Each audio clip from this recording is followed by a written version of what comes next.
The renovation crew had been working on Washington High School's old boiler room for 3 full days when they stumbled across something no one expected.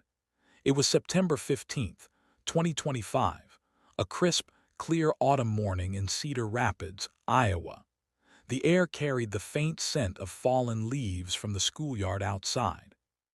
Inside, the fluorescent lights flickered as 43-year-old contractor James Mitchell and his crew carefully removed years of accumulated dust and grime from the outdated boiler room. Their task was simple: modernize and expand the storage area, clearing space for maintenance equipment and supplies that had long cluttered the basement. James had been in construction for 18 years, working throughout Iowa, and this sort of project was routine. Still, something about the wall behind the boiler room supply closet made him pause. It was thicker than expected, and there were no signs of insulation, wiring, or plumbing that would explain its unusual density. "Tom, check this out," James said to his crew member Tom Harris, who had worked alongside him for nearly a decade. "There's something behind this wall. Doesn't show up on the plans." Tom leaned in, wiping dust from his hands, and peered at the solid drywall panel. "You're right. Looks like a sealed-off space. Maybe an old utility closet no one uses anymore." James shook his head. "No, nothing in the 1985 blueprint shows this. It shouldn't exist." He carefully pried at the drywall, panel by panel, until a small section gave way with a muffled crack. Behind it lay a dark, confined room about 5 feet wide and 6 feet deep. The beam from James' flashlight revealed a dusty concrete floor, scattered with deteriorated cardboard boxes. And then his light fell on the unthinkable: a human skeleton, slumped against the far wall. James stumbled back, a cold shiver running down his spine. The skeleton wore a faded purple and white cheerleader uniform, unmistakable even beneath decades of dust. Beside it lay a backpack, old textbooks from 2006 spilling out across the floor, and a silver bracelet engraved with the initials MT glinting faintly in the flashlight. His hands shook as he called out to the crew, "Everyone back, don't touch anything, call the police now." Within 12 minutes, the Cedar Rapids Police Department had arrived.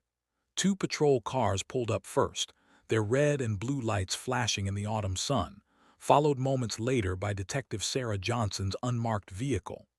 Johnson, 45 years old, had spent 2 decades in law enforcement across Iowa, specializing in complex investigations and missing person cases. She knew the weight of a decades-old disappearance all too well. Forensic teams immediately set to work. Every surface in the sealed room was meticulously photographed, measured, and sampled. Crime scene technicians moved carefully, aware that even the smallest disturbance could erase evidence that had remained untouched for 19 years. The skeleton was upright, leaning against the back wall, with multiple impact points on the skull suggesting repeated strikes from a heavy, cylindrical object, likely the metal pipe James had seen nearby. The purple cheerleader uniform was torn in places, faded to gray by years of neglect, while the denim sneakers lay near the feet, brittle with age. A backpack, partially crushed under the skeleton's weight, held textbooks, a faded school ID, and half-completed homework assignments. "A student," Johnson murmured, kneeling beside the remains without touching anything. Her eyes scanned the room, noting every detail: the precise arrangement of the backpack, the angle of the skeletal remains, the textbooks scattered as though the girl had simply stepped away for a moment. "She studied here, right in this school. We need to examine the history, employment records, missing person reports, anything that could tell us who she was and what happened to her." Hours of archival research followed. Detective Johnson and her team combed through employment files, student rosters, and class schedules dating back to the school's opening in 1985. Within the police records, one case stood out: Melissa Turner, a 16-year-old high school sophomore, a beloved cheerleader who had vanished without a trace on October 12, 2006. Johnson carefully pulled the case file from the archives, its pages yellowed and brittle from decades of storage.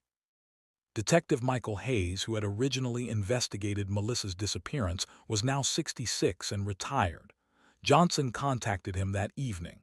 "Melissa Turner," Hayes said slowly, his voice heavy with the memory of a case that had haunted him for years. "I never forgot that case. It was one of the hardest I've ever worked. She was extraordinary, a kind, bright girl. Everyone loved her.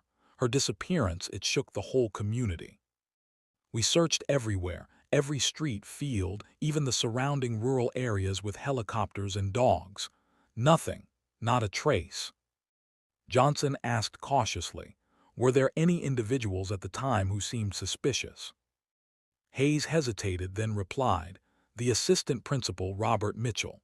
He seemed concerned, helpful even, organizing search parties, putting up posters. At the time, he was trusted by everyone, students, parents, teachers. There were no obvious red flags, but hindsight is cruel. Everything seemed normal then."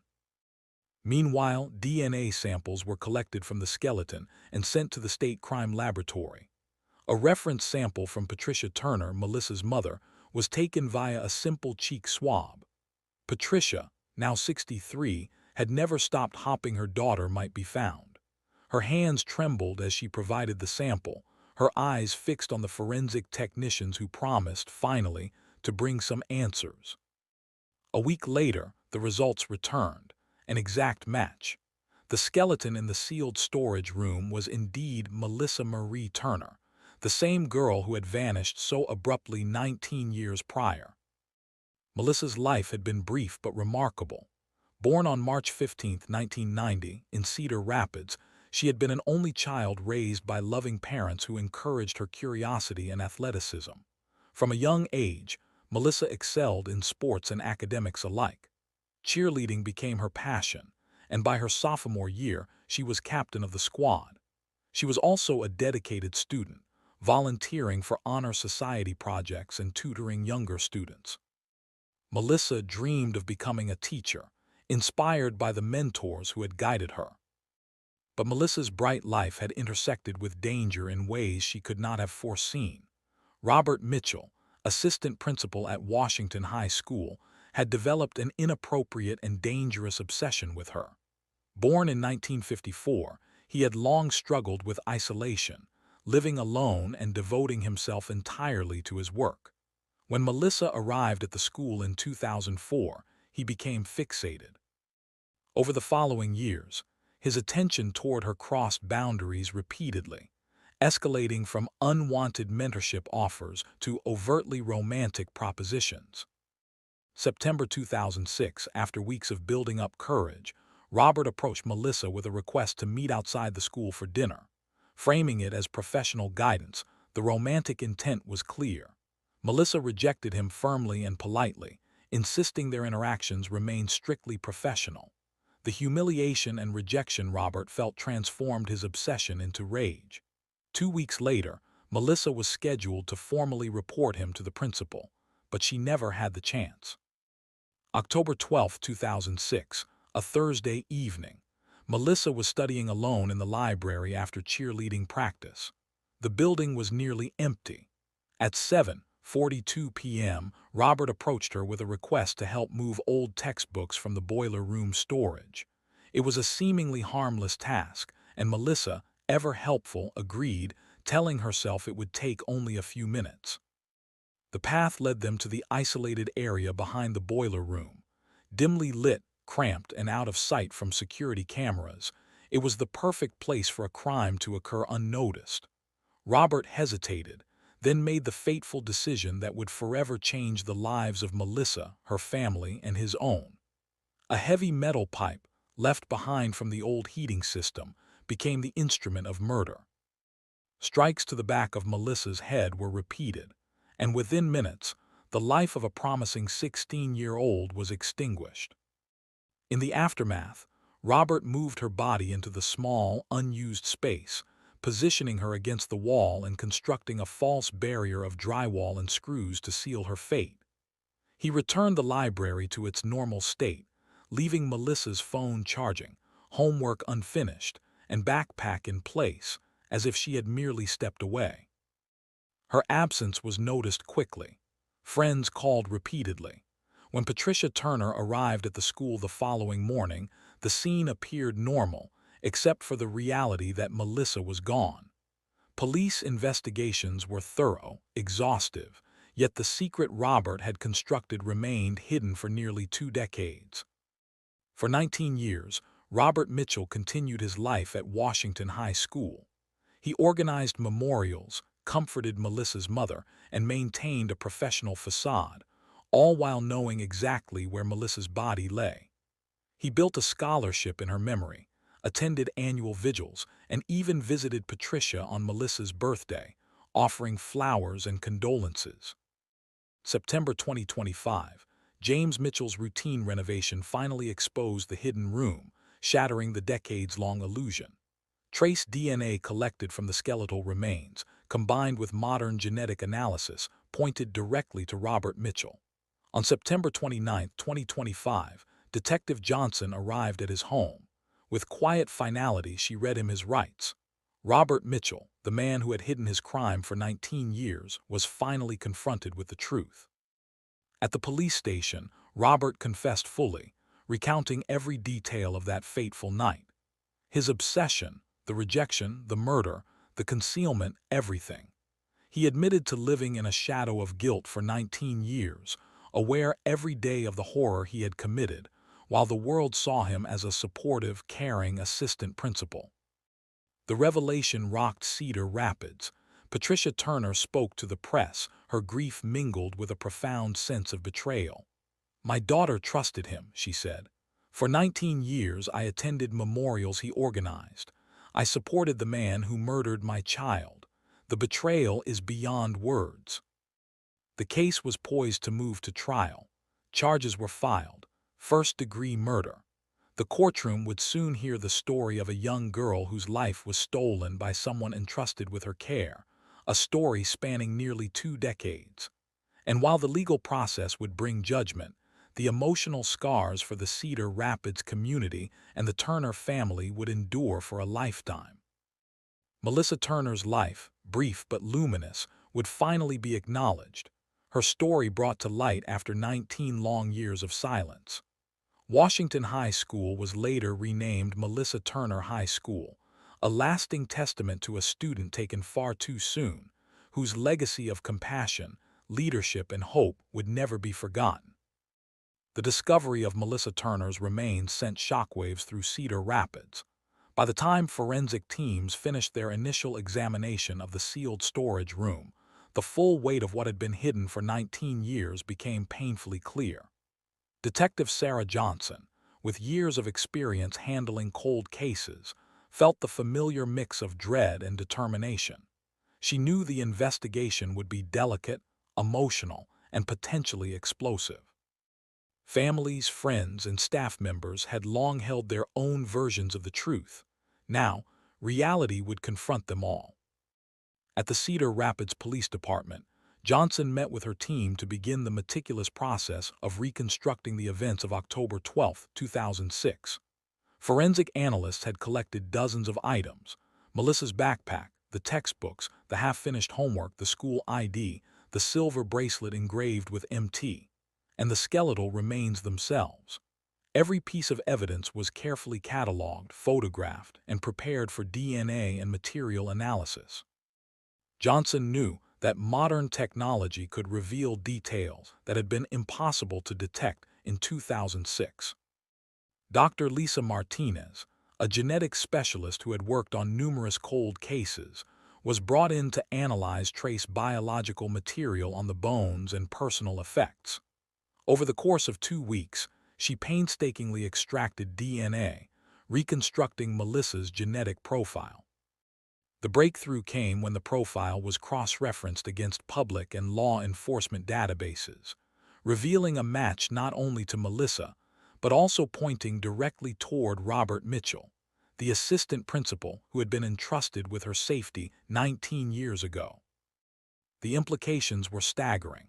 For nearly 2 decades, Mitchell had maintained his position at Washington High School, presenting himself as a pillar of the community, all while hiding the truth of Melissa's murder behind a wall in the very building he administered. Detective Johnson understood the sensitivity of the situation. A confrontation with Mitchell required precision, strategy, and support. On September 29, 2025, Johnson, accompanied by uniformed officers, arrived at Mitchell's modest home. He opened the door himself, appearing weary but not surprised. "Detective Johnson," he said calmly, almost resigned. "I knew this day would come. I've been waiting for 19 years." "You are under arrest for the murder of Melissa Turner," Johnson stated firmly, reading his rights. Mitchell nodded silently, a mixture of guilt and relief washing over his face. The officers led him to the vehicle without incident, and the community would soon learn the truth about the man they had trusted for decades. Inside the police station, Mitchell was questioned in a secure interview room. At first, he remained quiet, his gaze fixed on the table before him. But as Johnson carefully laid out the evidence, the DNA match, the sealed storage room, the timeline of events, Mitchell began to speak, his voice low and measured, tinged with remorse. "I've carried this for 19 years, he said, his eyes distant. "Every day I walked past her memorial photo in the lobby, attended vigils, comforted her mother, and lived with the knowledge of what I had done. It consumed me. I didn't plan to hurt her, it just happened. One moment of anger, one terrible decision, and everything changed forever. I wanted to erase it, but I couldn't. I built a wall to hide her, and then I built a wall around my own conscience." The confession was chilling, yet methodical. Mitchell described in detail how, on the evening of October 12, 2006, he had approached Melissa under the guise of needing assistance to move heavy textbooks from the boiler room storage. He knew the space was unmonitored, isolated from security cameras, and quiet, making it the perfect location to commit the act he could not undo. The metal pipe had been lying nearby, a remnant of the school's aging heating system. In a moment of uncontrolled rage, Mitchell struck Melissa, ultimately taking her life. After the murder, Mitchell recounted how he meticulously concealed the body. He positioned Melissa upright against the back wall, carefully constructing a false wall to hide her from view. He returned her belongings to the library table, leaving her homework, textbooks, and backpack exactly as they had been, creating the illusion that she had simply stepped away. Over the following weeks, he maintained his daily routine, attended memorial services, comforted Melissa's family, and continued his role at the school with no outward signs of guilt. Johnson listened in silence, recording every word.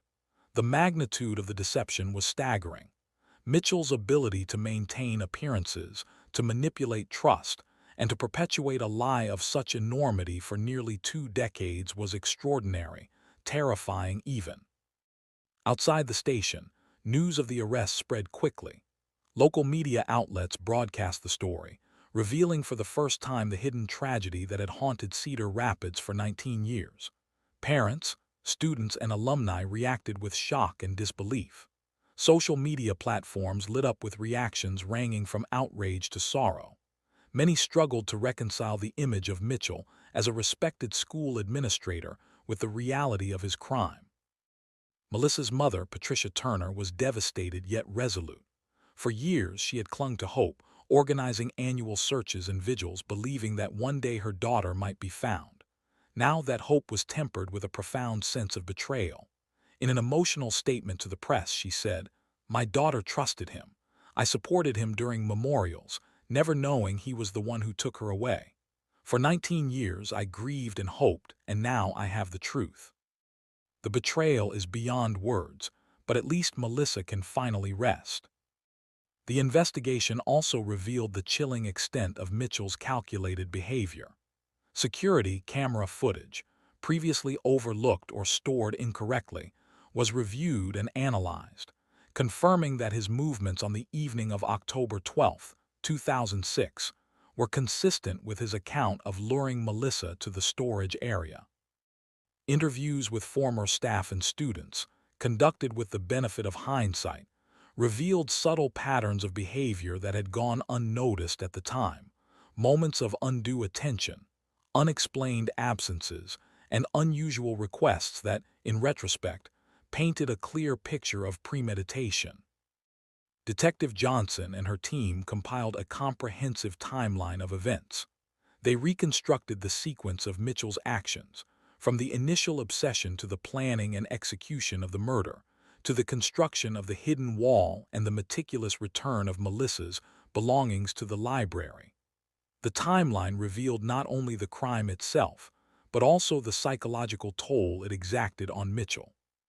He had lived a double life, a respected administrator on the surface, a guilty man haunted by his actions in private. As forensic analysis continued, experts examined the skeletal remains for additional clues.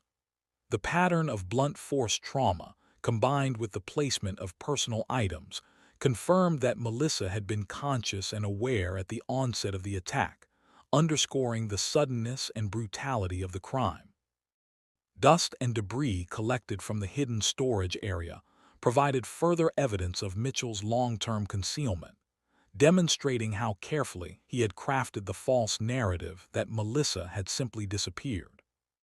Weeks following the arrest, Johnson met with Melissa's friends, Sarah Williams and Emily Chen. The two women had never stopped thinking about their friend, often revisiting the unanswered questions of her disappearance. When confronted with the truth, their grief was palpable. "We thought she had been taken or that maybe she ran away," Sarah said, tears streaming down her face. "We never imagined this. He was supposed to protect us, protect her, and he killed her." Emily nodded, her hands shaking. "For 19 years he lived among us, keeping her memory alive while hiding what he'd done. It's unbearable." Meanwhile, Patricia Turner dedicated herself to ensuring that Melissa's story was told accurately. She collaborated with the police department to provide testimony, organize community meetings, and participate in awareness campaigns, highlighting the dangers of inappropriate behavior by those in positions of authority. The Cedar Rapids community rallied around the Turner family, supporting them through memorial services, scholarship programs, and initiatives designed to honor Melissa's memory. The arrest of Robert Mitchell marked only the beginning of the legal process. Prosecutors began assembling the case, drawing on the extensive forensic evidence, Mitchell's confession, the psychological profile developed by investigators, and the historical record of his behavior at the school. The charges were clear: first-degree murder, premeditation, and concealment of a deceased human body. The evidence was overwhelming, and the narrative of deception spanned nearly 2 decades, underscoring the premeditated nature of the crime. During the preparation for trial, experts in criminal psychology were brought in to assess Mitchell's behavior over the 19-year period. They concluded that his obsession with Melissa, combined with feelings of rejection and humiliation, led to a cognitive distortion that justified his actions in his own mind. The testimony painted a picture of a man living in a state of perpetual guilt, yet able to compartmentalize his actions to maintain a public persona of respectability. As the Cedar Rapids community prepared for the trial, schools implemented additional training and awareness programs to prevent similar tragedies in the future. Administrators were instructed to recognize warning signs of inappropriate behavior and take swift action, ensuring that the safety of students remained paramount. Melissa's story, though tragic, became a catalyst for change, prompting institutions across Iowa to reevaluate their policies and protect students from potential abuse. Throughout this process, Detective Johnson remained focused on justice. She continued to work with forensic teams, psychologists, and legal experts to build an airtight case against Mitchell. Every detail mattered, from the precise dimensions of the hidden storage area to the placement of textbooks and the condition of the skeletal remains. Her dedication reflected a deep understanding of the responsibility she carried, to Melissa, to her family, and to the community that had lived in uncertainty for nearly 2 decades. By late October 2025, the investigation had reached a stage where the full scope of Mitchell's crime was undeniable. The evidence left little room for doubt, and the confession corroborated every detail. The community began to prepare for the trial, aware that the story of Melissa Turner, stolen from them at the height of her youth, would finally be fully revealed in a court of law. Melissa's legacy, once hidden behind a wall of secrecy, was emerging in full view. Scholarships, memorials, and public awareness campaigns honored her life, even as the legal system prepared to hold her murderer accountable. Detective Johnson, Patricia Turner, and the Cedar Rapids Police Department had brought to light a crime that had remained in the shadows for 19 years, ensuring that justice, though delayed, would not be denied. The quiet moments in the investigation were no less profound. Standing in the now-exposed storage area, Detective Johnson reflected on the resilience of Melissa's family, the perseverance of law enforcement, and the transformative power of forensic science. DNA technology, careful analysis, and dedication to uncovering the truth had brought closure to a case that had haunted an entire town for nearly 2 decades. As the days turned into weeks, the focus shifted to trial preparation. Prosecutors, defense attorneys, and investigators worked tirelessly to ensure that the court would hear a full, accurate account of Melissa's life and death. The courtroom would become the final arena where truth confronted deception, where the actions of a man who had hidden behind trust and authority for 19 years would finally be judged. And while the trial loomed, Cedar Rapids began the slow process of healing. Community members, students, and educators came together to commemorate Melissa Turner, not just as a victim, but as a vibrant young woman whose life, though tragically cut short, had left an indelible mark. Memorial scholarships were established, awareness campaigns implemented, and public forums organized to educate students and staff about safety, vigilance, and the importance of reporting inappropriate behavior. Melissa Turner's story, once buried in secrecy, now stood as a testament to the courage of those who refused to let her memory fade. Through the dedication of Detective Johnson, the perseverance of her family, and the relentless pursuit of truth, a light had been shone on the darkest corner of Washington High School. And while the pain of loss would remain, justice was finally within reach. By November 2025, Cedar Rapids was bracing for the trial of Robert Mitchell, the man who had taken Melissa Turner's life and concealed it for 19 years. The story had gripped the city, and the courtroom became a stage not only for legal proceedings, but for the collective reckoning of a community that had lived in silent grief and uncertainty for nearly 2 decades. The trial began in the Lynn County Courthouse on November 10th. Media coverage was intense, but courtroom officials maintained strict controls. Families, former classmates, teachers, and residents filled the gallery. The emotional weight in the room was palpable. Grief, outrage, and a sense of closure mingled in the heavy air. Patricia Turner sat at the front row, clutching a framed photograph of her daughter, the purple cheerleader uniform frozen in time, a symbol of innocence stolen and finally acknowledged. The prosecution opened with a detailed narrative of the night of Melissa's disappearance, explaining how Mitchell, the trusted assistant principal, had lured Melissa to an isolated storage area under the pretext of moving heavy textbooks. Every detail from forensic reports, security records, and witness testimony was presented with precision. Crime scene photographs showed the hidden storage room, the skeletal remains, the backpack with 2006 dated textbooks, and the half-finished homework assignments, a tableau frozen in time that spoke of the suddenness and horror of the act. Expert witnesses took the stand. Dr. Lisa Martinez described the DNA profiling process and the conclusive match linking Melissa's remains to Mitchell. Her testimony underscored how modern science had unraveled a 19-year-old secret, bridging the gap between the past and present. She explained how trace DNA, even on objects left behind for decades, could provide definitive evidence, a revelation that left jurors visibly impressed. Detective Sarah Johnson testified next, recounting her meticulous investigation. She described discovering the sealed storage area during a routine renovation, her careful collection of evidence, and the painstaking reconstruction of events leading up to Melissa's death. She spoke of the psychological and logistical aspects of Mitchell's concealment, emphasizing the extraordinary lengths he had gone to maintain appearances while hiding his crime. He was able to present himself as a responsible administrator, Johnson said. He attended memorials, comforted the family, led programs in Melissa's honor, all while knowing he had taken her life. It is rare, but not unheard of, for individuals to compartmentalize guilt in this way. It is chilling, but the evidence we have demonstrates beyond doubt that he acted deliberately and with premeditation. The prosecution then introduced former staff and student testimonies, drawing a timeline of Mitchell's behavior in the months leading up to Melissa's disappearance. They detailed patterns of inappropriate attention, unusual requests, and subtle manipulations, painting a clear picture of obsession that culminated in a tragic, fatal act. Each witness added layers to the story, reinforcing the argument for first-degree murder.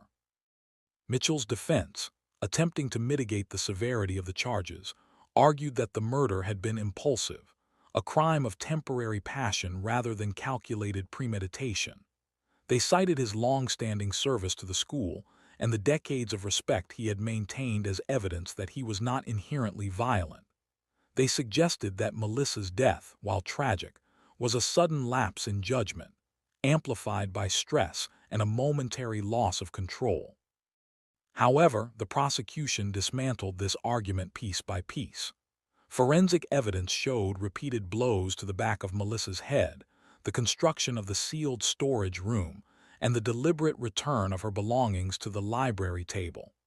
Each act demonstrated forethought and an effort to manipulate the scene, contradicting the defense's claim of impulsivity. The jury was shown diagrams of the storage area, photographs of the concealed wall, and timelines that proved Mitchell's awareness of the risk and his deliberate planning to conceal the crime. Throughout the proceedings, Mitchell's demeanor shifted subtly. At first calm, he gradually showed signs of strain as the evidence accumulated. The confrontation with forensic and eyewitness testimony seemed to erode the veneer of control he had maintained for decades. In private sessions, he admitted to investigators that he had thought daily about the moment he would finally face the consequences. 19 years of secrecy had taken an immense psychological toll. When it was his turn to testify, Mitchell recounted the events in a measured, somber voice. "I've lived with her ghost for 19 years, he said. Every day I walked past her memorial photo, attended vigils, comforted her mother. I carried the knowledge of my crime and it haunted me relentlessly. That night, October 12, 2006, I made a terrible decision, one moment of anger that ended her life. I built the wall to hide her and returned her belongings to make it appear she had left.